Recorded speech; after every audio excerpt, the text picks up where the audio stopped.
DVG voice ಇದು ನಿಮ್ಮದೇ ಧ್ವನಿ ನಿಮ್ಮದೇ ಶಕ್ತಿ. ಎಲ್ಲರಿಗೂ ನಮಸ್ಕಾರ. ನಾನು ನಿಮ್ಮ ಡಿವಿಜಿ ವಾಯ್ಸ್ ಕರಿಯಪ್ಪ. ಈ ದಿನ ಒಂದು ವಿಶೇಷ ಸಂಚಿಕೆಯೊಂದಿಗೆ ನಿಮ್ಮ ಮುಂದೆ ಬಂದಿದ್ದೇನೆ. ಇವತ್ತು ಶಾಸಕಾಂಗದ ಬಗ್ಗೆ ನಿಮಗೆ ತಿಳಿಸ್ಲಿಕ್ಕೆ ಇಚ್ಛೆ ಪಡ್ತಾ ಇದ್ದೀನಿ. ಶಾಸಕಾಂಗ ಅಂದ್ರೆ ಏನು? ಯಾಕಂತ ಹೇಳಿದ್ರೆ ಸರ್ಕಾರದಲ್ಲಿ ಬರ್ತಕ್ಕಂಥ 3 ಅಂಗಗಳಲ್ಲಿ ಮೊದಲನೆಯ ಅಂಗ ಶಾಸಕಾಂಗ, ಎರಡನೆಯ ಅಂಗ ಕಾರ್ಯಾಂಗ, ಮೂರನೆಯ ಅಂಗ ನ್ಯಾಯಾಂಗ, ನಾಲ್ಕನೆಯ ಅಂಗ ಈ ಮಾಧ್ಯಮ ಅಂಗ ಅಂತ ಹೇಳ್ತಾರೆ. ಬಟ್ ಇಲ್ಲಿ ನ್ಯಾಯಾಂಗದಲ್ಲಿ ಅದಕ್ಕೆ ಜಾಗವಿಲ್ಲ. ಯಾಕೆ ಅಂತ ಹೇಳಿದ್ರೆ ಯಾವುದೇ ರೀತಿ ಈ ಮಾಧ್ಯಮ ಅಂಗ 4ನೇ ಅಂಗ ಆಗಿಲ್ಲ. ಅದನ್ನೇನೋ ನಾವು ಖುಷಿ ಹೇಳ್ಕೋಬೇಕಷ್ಟೇನೆ 4ನೇ ಅಂಗದಲ್ಲಿ ಇದೀವಿ ಅಂತ. ಯಾಕೆ ಅಂತ ಹೇಳಿದ್ರೆ ಇವತ್ತು ಅದು ಕೆಲವೊಬ್ಬರಿಗೆ ಮಾತ್ರ ಆ ಸೌಕರ್ಯ ಸಿಕ್ಕಿದೆ. ಅದು ಈ ರಾಜಕಾರಣಿಗಳ ಅಂದ್ರೆ ಈ ಶಾಸಕಾಂಗದ ವ್ಯಕ್ತಿಗಳ ಜೊತೆ ಇರ್ತಕ್ಕಂಥವ್ರಿಗೆ ಮಾತ್ರ ಸ್ವಲ್ಪ ಜನಕ್ಕೆ ಸಿಕ್ಕಿದೆ. ಮತ್ತೆ ಮುಂದೆ ಏನಪ್ಪಾ ಅಂತ ಹೇಳಿದ್ರೆ ಈ ಜನಪ್ರತಿನಿಧಿಗಳು ಏನ್ ಮಾಡಬೇಕು? ಜನಪ್ರತಿನಿಧಿಗಳೇ ಈ ಶಾಸಕಾಂಗದಲ್ಲಿ ಇರೋದು. ಈ ಶಾಸಕಾಂಗದಲ್ಲಿರ್ತಕ್ಕಂಥ ಜನಪ್ರತಿನಿಧಿಗಳು ಏನು ಮಾಡಬೇಕಾಗಿತ್ತೋ ಅದನ್ನು ಬಿಟ್ಟು ಬೇರೆ ಎಲ್ಲ ಮಾಡ್ತಾ ಇದ್ದಾರೆ. ಯಾಕೆ ಹೇಳ್ತಾ ಇದ್ದೀನಿ ಈ ಮಾತಂತ ಹೇಳಿದ್ರೆ, ಜನಪ್ರತಿನಿಧಿ ನೋಡಿ ಎಷ್ಟು ಚೆನ್ನಾಗಿದೆ ಅಲ್ಲ. ಜನಪ್ರತಿನಿಧಿ, ಜನರು ಗುರುತಿಸಿ ಓಟನ್ನಾಕಿ ಗೆಲ್ಲಿಸಿ ಅವ್ರನ್ನ ಕಳಿಸಿರ್ತಾರೆ. ಯಾವುದಕ್ಕೆ? ನಮಗೆ ಯಾವುದೇ ರೀತಿ ಕಷ್ಟ ಬರದ ರೀತಿಯಲ್ಲಿ ನೋಡ್ಕೊಳ್ಳಿ ಅಂತ. ಆದ್ರೆ ಇಲ್ಲಿ ಜನಪ್ರತಿನಿಧಿ ಆದವ್ರು ಏನ್ ಮಾಡ್ತಾ ಇದ್ದಾರೆ? ಅವ್ರಿಗೆ ಏನ್ ಬೇಕು, ಅವ್ರಿಗೆ ಎಷ್ಟು ಬೇಕು ಅಷ್ಟು ಆಸ್ತಿಗಳು ಮಾಡ್ಕೊಂತ ಇದ್ದಾರೆ. ಯಾರಿದ್ದಾರೆ? ಕೋಟಿಗಿಂತ ಕಡಿಮೆ ಯಾರಿದ್ದಾರೆ ಹೇಳಿ? ಇವತ್ತು ಗ್ರಾಮ ಪಂಚಾಯಿತಿಗಳಲ್ಲಿ ಸಹ ಕೋಟಿ ಎಂಬುದು ಲೆಕ್ಕಕ್ಕೆಲ್ದಂಗೆ ಆಗ್ಬಿಟ್ಟಿದೆ. ಯಾಕೆ ಇದನ್ನ ಹೇಳ್ತಾ ಇದ್ದೀನಿ ಅಂತ ಹೇಳಿದ್ರೆ, ಶಾಸಕಾಂಗ ಹದಗೆಟ್ಟೋಗಿದೆ. ರಾಜಕಾರಣದಲ್ಲಿ ವೈರತ್ವ ಸ್ಟಾರ್ಟ್ ಆಗಿದೆ. ಯಾಕೆ ಈ ವೈರತ್ವ ಸ್ಟಾರ್ಟ್ ಆಗಿದೆ ಅಂತ ದಾವಣಗೆರೆ ವಿಚಾರದಲ್ಲೇ ನಾನು ನಿಮ್ಮ ಹತ್ರ ಮಾತಾಡ್ತೀನಿ. ಈ ದಾವಣಗೆರೆಯಲ್ಲಿ ಒಂದು ವಿಶೇಷ ಏನಪ್ಪಾ ಅಂತ ಹೇಳಿದ್ರೆ, ಶಾಮ್ನೂರ್ ಕುಟುಂಬ ಅಂತ ಹೇಳಿದ್ರೆ ಎಸ್ ಮಲ್ಲಣ್ಣನೇ ಎಲ್ಲ ಅಂತ ಹೇಳೋ ಅಂತ ಒಂದು ಸಿಚುವೇಶನ್ ಬಂದ್ಬಿಟ್ಟಿದೆ. ಯಾಕೆ ಅಂತ ಹೇಳಿದ್ರೆ ಮನೆಯಲ್ಲಿ ಅವರ ಮಿಸಸ್ಸೇ MP, ಅವರು ಉಸ್ತುವಾರಿ, ಅವ್ರ ತಂದೆ MLA. ಇದು ಹೀಗೆ ಮೊನ್ನೆ ಬಂದಿರ್ತಕ್ಕಂಥದ್ದಲ್ಲ, ಮೊದಲಿನಿಂದ ಬಂದಿರತಕ್ಕಂಥ ಒಂದು ಸ್ಟೋರಿ. ಆ ಸ್ಟೋರಿ ಬಗ್ಗೆ ಮೊನ್ನೆ ಯಶವಂತರಾವ್ ಜಾಧವ್ ಅವರು ಒಂದು ಪ್ರೆಸ್ ಮೀಟ್ ಮಾಡಿ ಅದ್ರ ಬಗ್ಗೆ ಫುಲ್ ಕ್ಲಿಯರಿಟಿ ಕೊಟ್ಬಿಟ್ಟಿದ್ದಾರೆ. ಏನ್ ಕ್ಲಿಯರಿಟಿ ಕೊಟ್ಟಿದ್ದಾರೆ ಅಂತ ಕೇಳ್ತೀರಾ? ಆ ವಿಡಿಯೋನು ಸಮೇತ ಎಲ್ಲ ಕಡೆಗೂ ಹರಿದಾಡಿದೆ, ಎಲ್ಲರೂ ನೋಡಿದ್ದಾರೆ. ಆದ್ರೆ ಇಲ್ಲಿ ಸತ್ಯ ಹೇಳಿದ್ದಾರೆ ಅಂದ್ರೆ, ಡಾಕ್ಯುಮೆಂಟ್ಸ್ ಎಲ್ಲ ಅವ್ರ ಕಡೆಗೆ ಇದಾವೆ ಅಂತ ಹೇಳಿದ್ರೆ, ಮತ್ತೆ ಈ ದಾವಣಗೆರೆ ಜಿಲ್ಲಾಡಳಿತ ಏನ್ ಮಾಡ್ತಾ ಇದೆ? ಏನಾದ್ರೂ ತಿಳಿಸ್ಬೇಕಲ್ಲ. ಇದು ಶಾಸಕಾಂಗದ ಕೆಲಸ. ಶಾಸಕಾಂಗ ಏನ್ ಮಾಡುತ್ತೆ? ಬೆಂಕಿ ಇಡುತ್ತೆ. ಅವ್ರಿಗೆ ಮಾತಾಡೋದು, ಇವ್ರಿಗೆ ಮಾತಾಡೋದು ಇವ್ರ ಕೆಲಸ ಅದು. ಇವ್ರು ಆ ತರ ಮಾತಾಡೋದ್ರಿಂದ ಜನರು ಕನ್ಫ್ಯೂಷನ್ಗೆ ಹೋಗ್ತಾರೆ. ಇಲ್ಲಿ ಮಲ್ಲಣ್ಣವ್ರು ಒಳ್ಳೆಯವರ, ಯಶವಂತರಾವ್ ಅವ್ರು ಒಳ್ಳೆಯವರ? ಈ ಕನ್ಫ್ಯೂಷನ್ ಮಾಡ್ಲಿಕ್ಕೋಸ್ಕರನೇ ಶಾಸಕಾಂಗ ಇರೋದು. ನೆಕ್ಸ್ಟ್ ಈ ಕಾರ್ಯಾಂಗಕ್ಕೆ ಬರ್ತೀನಿ. ಈ ಕಾರ್ಯಾಂಗ ಈ ಶಾಸಕಾಂಗದಲ್ಲಿರ್ತಕ್ಕಂಥವ್ರು ಅಂದ್ರೆ, ಶಾಸಕಾಂಗ ಅಂದ್ರೆ ಸರ್ಕಾರದ ಒಂದು ಅಂಗ. ಸರ್ಕಾರನೇ ಅವರಲ್ಲ, ಸರ್ಕಾರದ ಒಂದು ಅಂಗ ಶಾಸಕಾಂಗ. ಈ ಕಾರ್ಯಾಂಗ ಅಂತ ಹೇಳಿದ್ರೆ ಈ ಶಾಸಕಾಂಗದಲ್ಲಿರ್ತಕ್ಕಂಥ ವ್ಯಕ್ತಿಗಳು ಯಾರನ್ನ ಆಯ್ಕೆ ಮಾಡ್ತಾರೆ, ಅವ್ರು ಬಂದ್ಬಿಟ್ಟು ಇಲ್ಲಿ ಕಾರ್ಯನಿರ್ವಹಿಸ್ತಾರೆ. ನಾನು ಇದನ್ನ ಬಹಳ ಕ್ಲಿಯರ್ ಆಗಿ ಹೇಳ್ತೀನಿ. ಇಲ್ಲಿ ಅಟ್ ಪ್ರೆಸೆಂಟ್ ದಾವಣಗೆರೆ ಉಸ್ತುವಾರಿ MP MLA ಒಂದೇ ಮನೆಯಲ್ಲಿ ಇದ್ದಾರೆ. ಅವ್ರ ಹಿಂದಿನ ಭವಿಷ್ಯ ಯಾರಿಗೂ ಬೇಕಾಗಿಲ್ಲ. ಅಟ್ ಪ್ರೆಸೆಂಟ್ ಇರ್ತಕ್ಕಂಥದ್ದು ಬೇಕು. ಈಗ ಯಶವಂತರಾವ್ ಜಾಧವ್ ಅವರು ಮಾತಾಡಿದಾರೆ ಅಂದ ತಕ್ಷಣನೇ ಅಷ್ಟು ಸರಿ ಅಂತ ಒಪ್ಕೊಳ್ಳೋಕ್ಕೂ ಹೋಗಲ್ಲ. ಯಾಕೆ ಅಂತ ಹೇಳಿದ್ರೆ ಅದು ಕಾನೂನು ಹೋರಾಟ ಅಲ್ಲ, ಪತ್ರಿಕೋದ್ಯಮದಲ್ಲಿ ಮಾತನಾಡೋದು. ದಾಖಲಾತಿಗಳನ್ನಿಟ್ಟು ನ್ಯಾಯಾಂಗದಲ್ಲಿ ತನಿಖೆ ಮಾಡಿಸಿ ಹೋರಾಟ ಮಾಡೋದು ಬೇರೆ, ಬಾಯಲ್ಲೇ ಹೇಳಿ ಬಾಯಲ್ಲೇ ಸುಮ್ಮನಾಗೋದು ಬೇರೆ. ಇಲ್ಲಿ ಅವ್ರು ಹೇಳ್ತಾ ಇದ್ದಾರೆ ಮಲ್ಲಣ್ಣವ್ರ ಜೊತೆಗೆ ಎಂತೆಂತರಿದ್ದಾರೆ ಅಂತ ಹೇಳ್ತಾ ಇದ್ದಾರೆ. ನೋಡಿ ಸುನೀಲ್ ಕುಮಾರ್, ಇದು ನೀನ್ ನೋಡಪ್ಪ, ನೀನೇ ನೋಡ್ಬೇಕಿದನ್ನ.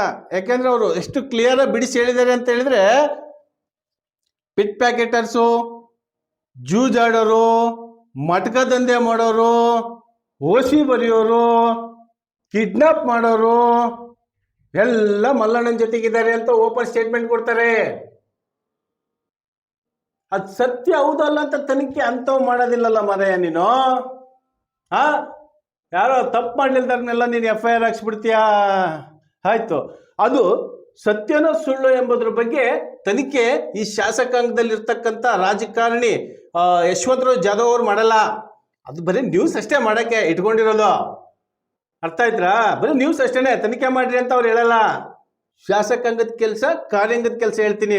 ನ್ಯಾಯಾಂಗದ ಬಗ್ಗೆ ನಾನು ಮಾತಾಡಂಗಿಲ್ಲ. ಯಾಕೆ ಅಂತ ಹೇಳಿದ್ರೆ ಇವ್ರಿಬ್ರು ಸೃಷ್ಟಿ ಮಾಡಿರ್ತಾರಲ್ಲ,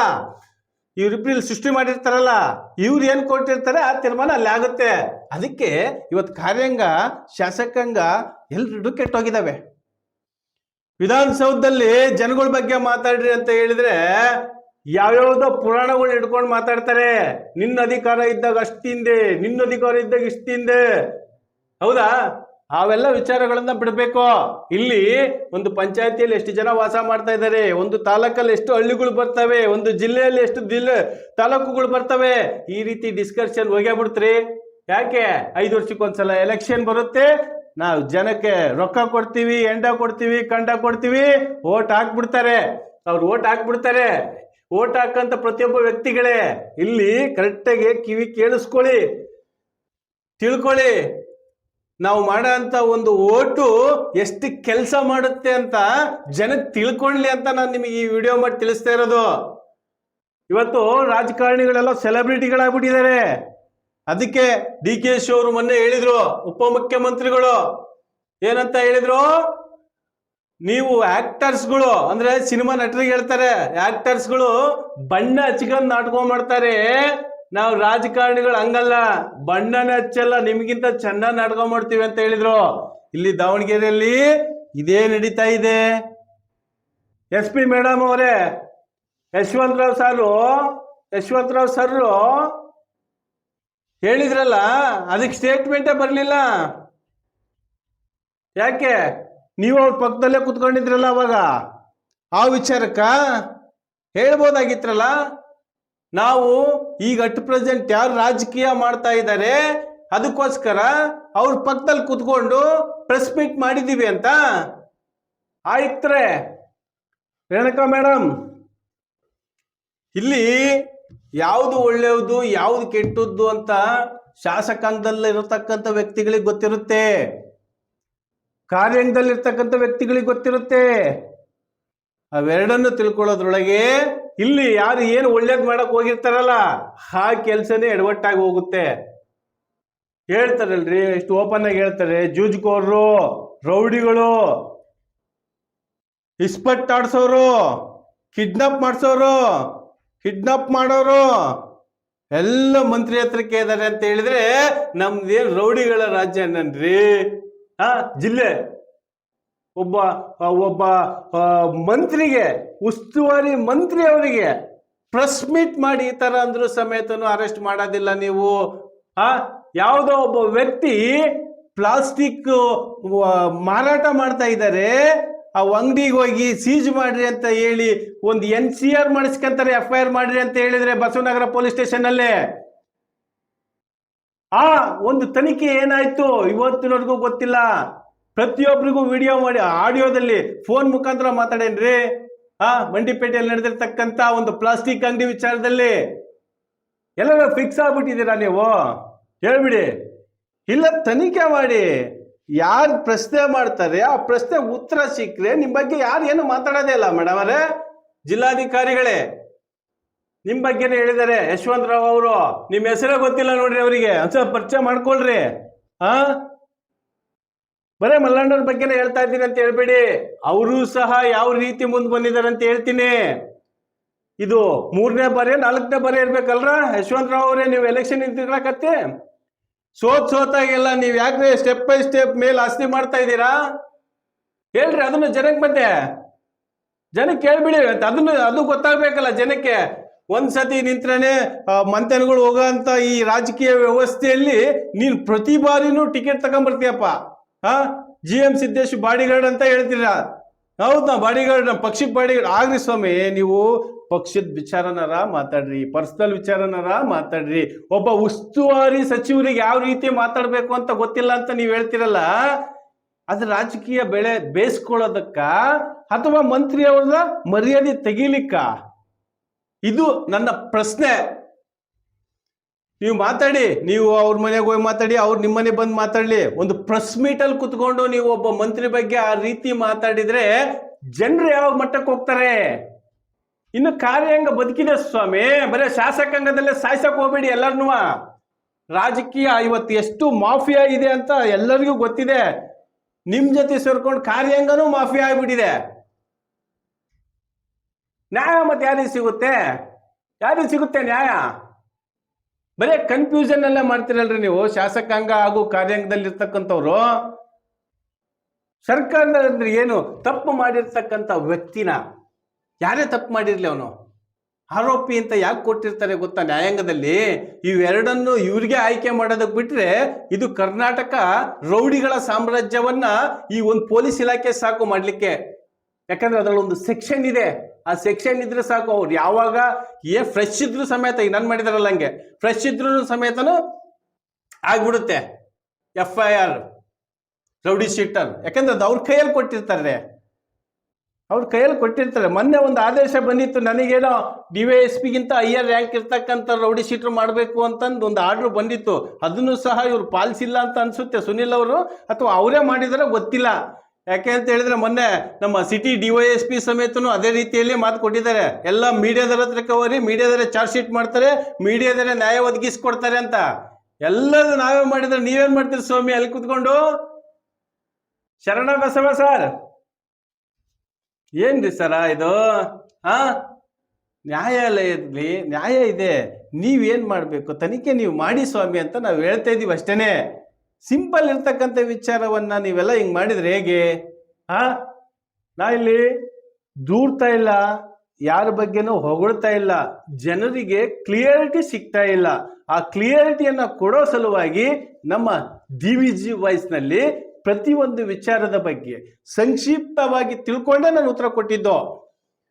ಶಾಮನೂರು ಶಿವಶಂಕರಪ್ಪರು ಹೇಗ್ ಬಂದ್ರು, ಹೇಗ್ ಬೆಳೆದ್ರು, ಈಗ ಅದ್ ಬೇಕಿತ್ತಾ? ಅದ್ ಮಾಡ್ಬೇಕನ್ನಂಗಿದ್ರೆ ಅದನ್ನ ಮಾಡಿ. ನನಗೆ ಅವ್ರ ಬಗ್ಗೆ ಬಹಳ ಚೆನ್ನಾಗಿ ನಮ್ಮ ಕೇಶವಮೂರ್ತಿ ಅವ್ರು ಬಹಳ ಚೆನ್ನಾಗಿ ಹೇಳಿದ್ದಾರೆ. ಹಾಗಂತ ನಾನು ಯಾವುದೇ ದಾಖಲೆ ಇಲ್ದಂಗೆ ಕುತ್ಕೊಂಡು ನನಗೆ ಅವ್ರದ್ದು ಹೆಂಗ್ ಗೊತ್ತು, ಇವ್ರದ್ದು ಹಿಂಗ್ ಗೊತ್ತು, ಅದ್ ಮಾತಾಡೋದು ತಪ್ಪು ಸ್ವಾಮಿ. ಆಯ್ತು, ಅದಕ್ಕೆ ಸಂಬಂಧಪಟ್ಟಿರ್ತಕ್ಕಂಥ ಇನ್ನೂ ಬದುಕಿದಾರಲ್ಲ, ಅವ್ರನ್ನ ಕರ್ಕೊಂಡೋಗಿ ನ್ಯಾಯ ಕೊಡ್ಸಂಗ್ ಬನ್ನಿ. ಅವ್ರು ಯಾರು ಬರಲ್ಲ, ಯಾಕೆಂದ್ರೆ ಅವಾಗಲೇ ಅವ್ರನ್ನೆಲ್ಲ ಕರೆದಿದ್ರು. ಅದಕ್ಕೇನ್ ಮಾಡ್ಬೇಕು ಅದನ್ನ ಅವ್ರು ಮಾಡಿದ್ದಾರೆ. ಅವಾಗ ಶಾಮನೂರು ಶಿವಶಂಕರಪ್ಪನವರು ಅದೇ ಬಾಪೂಜಿ ಸಂಸ್ಥೆಯಲ್ಲಿ ಖಜಾಂಚಿ ಆಗಿದ್ರು ಅನ್ನೋದು ಮರಿಬೇಡಿ, ಅದು ನನಗೆ ಗೊತ್ತಿದೆ. ಇದಿಷ್ಟು ಇವತ್ತಿನ ವಿಚಾರ. ಈ ಒಂದು ವಿಡಿಯೋದಿಂದ ಏನ್ ತಿಳ್ಕೋಬೇಕು ಅಂತ ಹೇಳಿದ್ರೆ, ಈ ರಾಜಕಾರಣಿಗಳು ಅವ್ರಿಗೆ ಬೈಯೋದು, ಇವ್ರಿಗೆ ಬೈಯೋದು ಅವೆಲ್ಲ ಕಾಮನ್. ಅವ್ರು ಇವ್ರಿಗೆ ಬೈದ ತಕ್ಷಣ ಇವ್ರು ಆಗ್ತಾರೆ, ಇವ್ರು ಅವ್ರಿಗೆ ಬೈದ ತಕ್ಷಣ ಇವ್ರು ಹಾಕ್ತಾರೆ. ಅದು ಶಾಸಕಾಂಗದಲ್ಲಿ ಕಾಮನ್. ಬಟ್ ನಾನು ಇದರಲ್ಲಿ ಏನ್ ಹೇಳೋದು, ಜನರು ಕನ್ಫ್ಯೂಸ್ ಆಗ್ಬೇಡ್ರಿ ಅಂತ ಹೇಳ್ತಾ ಇದ್ದೀನಿ. ಆಮೇಲೆ ಈಗ ಹಾಲಿ ಇರ್ತಕ್ಕಂಥ ಮಂತ್ರಿಗಳನ್ನ ಜನಪ್ರತಿನಿಧಿಗಳು ಅಂತ ಒಪ್ಕೊಂಡ್ಬಿಟ್ಟಿದೀವಿ. ಹಾಗಾಗಿ ಜನರಿಗೆ ನೋವು ಕೊಡುವಂತ ವಿಚಾರವನ್ನ ಈ ಶಾಸಕಾಂಗದಲ್ಲಿರ್ತಕ್ಕಂಥ ರಾಜಕಾರಣಿಗಳು, ಯಾಕಂತ ಹೇಳಿದ್ರೆ ಆ ಶಾಸಕಾಂಗದಲ್ಲಿರ್ತಕ್ಕಂಥ ರಾಜಕಾರಣಿಗಳು ಆ ರೀತಿ ಜನರನ್ನ ಕನ್ಫ್ಯೂಸ್ ಮಾಡಬೇಡಿ ಅಂತ ಹೇಳ್ತಾ ಈ ವಿಡಿಯೋವನ್ನ ಇಲ್ಲಿ ಮುಗಿಸ್ತಾ ಇದ್ದೀನಿ. ಮತ್ತೊಂದು ಸಂಚಿಕೆಯೊಂದಿಗೆ ನಿಮ್ಮ ಮುಂದೆ ಬರ್ತಾ ಇದ್ದೀನಿ. ಅಲ್ಲಿವರೆಗೂ ನಮಸ್ಕಾರ. DVG ವಾಯ್ಸ್, ಇದು ನಿಮ್ಮದೇ ಧ್ವನಿ. ನಮಸ್ಕಾರ.